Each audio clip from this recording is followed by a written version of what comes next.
Bon, pour continuer, fait que c'est ça. Il y a eu les petits fails ici. Je vais vous montrer le GridBot. Enfin, il a fait quelque chose de bien. En fait, il a juste commencé à être activé. Finalement, j'ai laissé faire le AI Strategy. J'ai décidé de faire une manuelle stratégie là, moi-même avec un upper limit price puis lower limit price. Je pense que c'est bon sur une courte période de temps. Comme ça, tu es capable d'analyser assez vite et ça peut durer pour quelques minutes ou quelques semaines. Bon, fait ouais, c'est ça. Environ quelques semaines. Comme qu'on peut voir, on est rendu à 0,51%.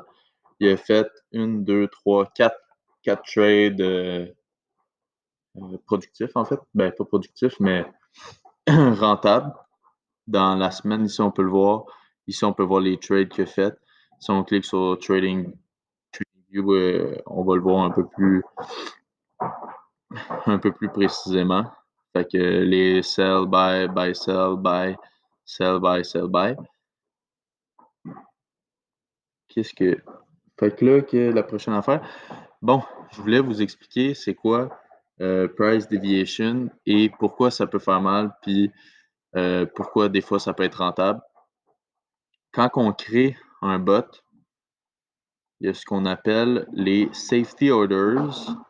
Ça, c'est si notre stratégie ne va pas dans la direction qu'on veut et va dans la direction inverse, mais qu'on pense que ça va remonter après, ben, on peut ouvrir des safety orders. On peut en ouvrir jusqu'à 100, mais 100, comme vous pouvez voir, on pourrait notre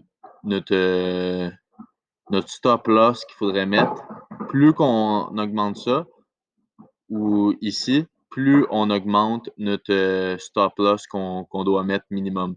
Parce qu'en fait, si admettons, on en met juste 10, puis qu'on met 1%, ça veut dire, admettons 1,01%, ben, à chaque 1% que ça descend, on ouvre un safety orders euh, de ce size-là. Là. Ici, c'est en Bitcoin, ça aurait pu être en USD.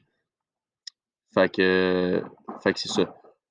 Il y en a qui disent qu'on pourrait utiliser la stratégie de martingale. Là. Fait que, mettons, si on met 10 piastres, ben, le safety orders, il double à chaque fois. Là.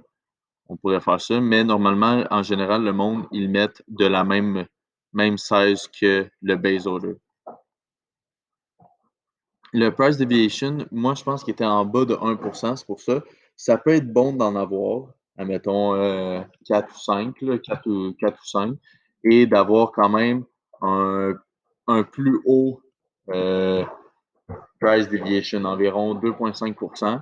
Comme ça nous permet d'avoir un peu de safety orders, puis de pouvoir nous mettre un stop loss à 10%.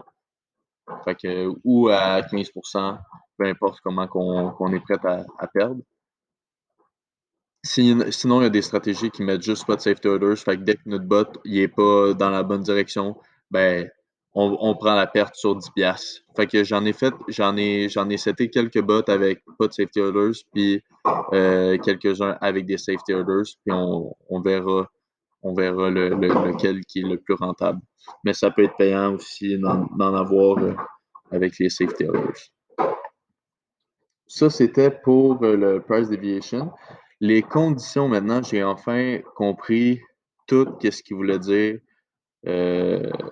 ces conditions qu'on voit ici. Le premier qui était pour moi le plus incompréhensible parce que c'était TradingView et c'est ça, c'était TradingView, mais je vais vous l'expliquer dans le prochain vidéo.